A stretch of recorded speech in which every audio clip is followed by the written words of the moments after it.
guys, Stu here. So this weekend, another one of my more anticipated films of 2017 was released finally in the UK. That one was It Comes at Night.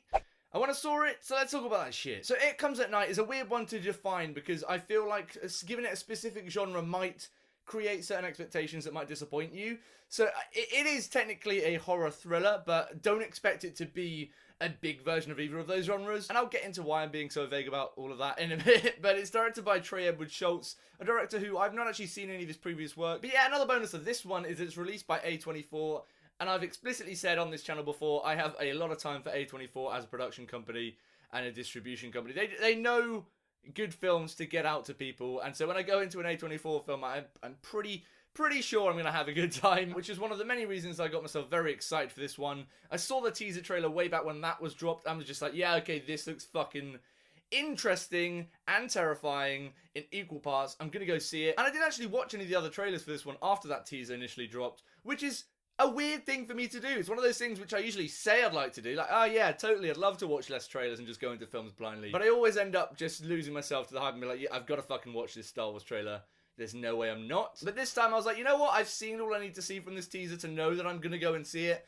I'm just going to leave it and go see it as blind as I can. And that actually ended up paying off big time. And it's something I definitely recommend anyone watching this that doesn't know a huge amount about the film to do. Because this one not only met my expectations, but it exceeded the shit out of them. This was a really genuinely fantastic little gem of a film. So to keep this as vague as I can so that you know as little as you can before going into it, the plot of this one is basically that there are people in the woods and something's happened outside. That's literally all I'm going to say. You'll thank me for that later. But it stars Joel Edgerton as the dad of this family in the woods. And he's really fantastic in the film, actually. He does a really fantastic job of completely selling the situation that all of these characters are in. And he plays a very fine line between being someone we want to root for and someone we're questioning a lot of what they're actually doing. Really great, solid performance from him. But everyone else in the film is really great as well. It's a film which is filled with very, very solid performances. I really enjoyed Christopher Abbott and Riley Keough.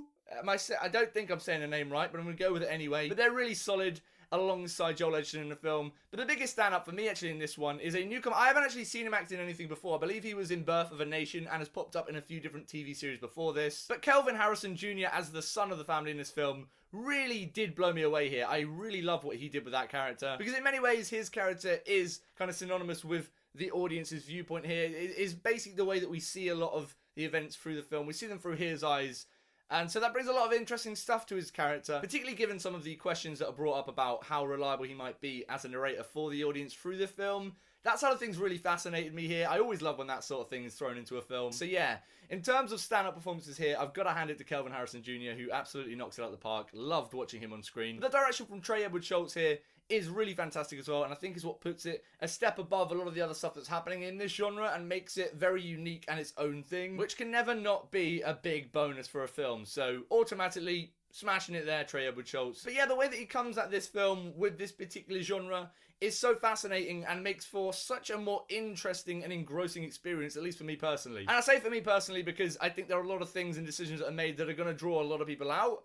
And I don't think people that are going into this film expecting one thing will necessarily get exactly what they want from it in that sense. So that's why I recommend going in with as open mind as you can. But yeah, I've not really seen a genre like this explored in the way it has been explored here. And so I think it's accomplished what it wanted to do in that sense. But in the writing and the directing, which Trey Edward Schultz did both of there, I really appreciate how much it's willing to hold back from the audience and let them explore and interpret themselves, which I think is probably the main thing I think is quite rare in the genre nowadays. I mean, there's always a very fine line you got to tread when you're making a film like this in terms of leaving enough open to interpretation, but then also giving enough to be able to solidly assume something, if that makes much sense. So there's a very fine line tread there.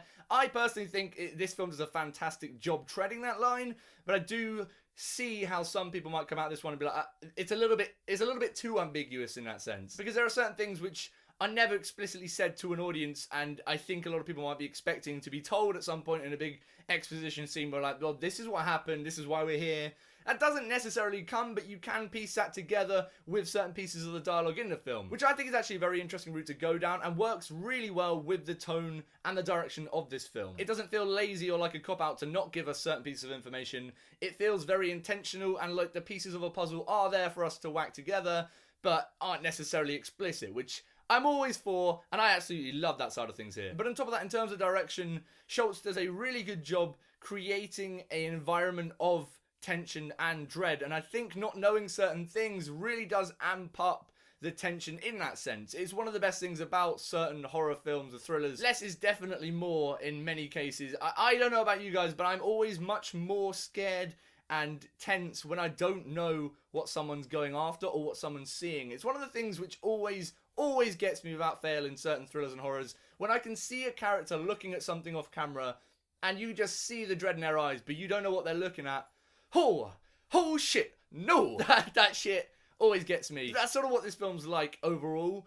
There's a lot of not knowing exactly what you're supposed to be looking at or what you're supposed to be scared of. You just know that you are scared of, and I think that's because, A, the characters are visibly filled with fucking dread and having a horrible time a lot of the time here, but also the direction from Schultz, yeah, fantastic work there. But the cinematography as well really does do a good job of feeding into that. Forgive me, I cannot remember the name of the cinematographer there. I am terrible. But they did a really fantastic job of just, you know, creeping up the tension throughout the film to the point where I'm just ready to break. And it's thanks to a lot of really fluid camera work, particularly through the corridors of the house in the woods, and some really stunning visuals outside in the woods with kind of fire, darkness, and again, a really fascinating and effective use of nothing on screen. There are many shots which are looking out into the woods, looking out at something that we're not quite sure what is there, but we know something might be there. Yeah, very effective cinematography there. Really does get under your skin. Gave me the heebie-jeebies a lot. So, there's that. And in fact, actually the best testament to how much this film did get under my skin is the fact that I had to walk home through my road near midnight after this one in pitch black, and I was genuinely like, I need to get home now. I'm going to be murdered. So this one passes the Stu Wilson walking down the road at midnight test. You did, or failed it.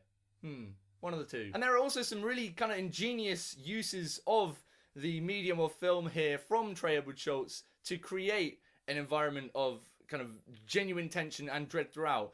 Most notable of those is something that I don't know if many people will pick up on. I almost didn't notice it, and then I was like, oh shit, they're doing that.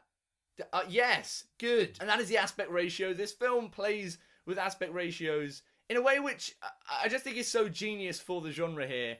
It will slowly creep down into a slimmer aspect ratio when things are really amping up in tension. It's something I don't think everyone will necessarily notice, but it's doing its job and it's making us feel very cramped in, very isolated and claustrophobic at certain points. It's a really effective way of doing that, and when I saw that, I was like, that is really cool. I really like seeing filmmakers using the technical sides of the medium like that to get a result from an audience. But also from a kind of editing and directing in the layout of the story of this one, I really enjoyed the playfulness with kind of dreams and not necessarily knowing exactly what might be happening. If it is real, if it isn't real at certain points, it's a really fascinating thing to play with in films, and when it's done right, it's really effective. Here is definitely done right. The dream sequences in this one are some of the more affecting sequences of the film, but there's also this element of not actually knowing whether you are watching a dream sequence. It plays with that really nicely here, and that definitely helps to amp up the paranoia that we're feeling as an audience to the film. We don't necessarily know if everything we're watching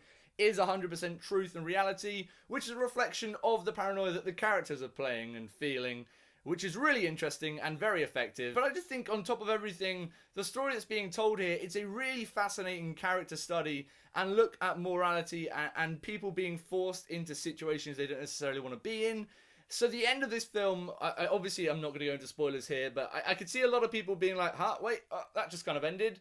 But for me, it was a deeply, almost kind of moving and poignant ending. I felt genuine connection and emotion for these characters and empathy for them, which is just a testament to how well these characters are performed and realized from a writing and direction standpoint.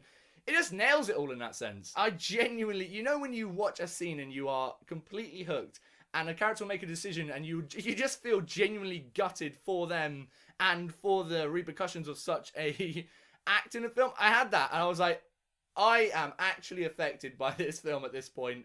Good work. The more I'm thinking about it, the more I'm just in love with it as a film. I think it is fantastic. Exactly what I wanted and more from it. So I'm going to go ahead and give it a very solid 5 stars. Very happy that this one didn't disappoint. But what about you guys? Have you seen It Comes at Night? What did you think about it? And how does it compare to your expectations? Because I know a lot of people are kind of shocked and disappointed by some of the things in the film, given the expectations they had from the trailers. So I'd love to know what you guys thought about it in the comments below. And if you like this review and you want to see me talk about more shit, please go ahead and click subscribe. The links to my social media are in the description below, so click on those and then click on the follow button or the unfollow button if you've decided that's what you want to do. But until next time, stay beautiful, mother truckers.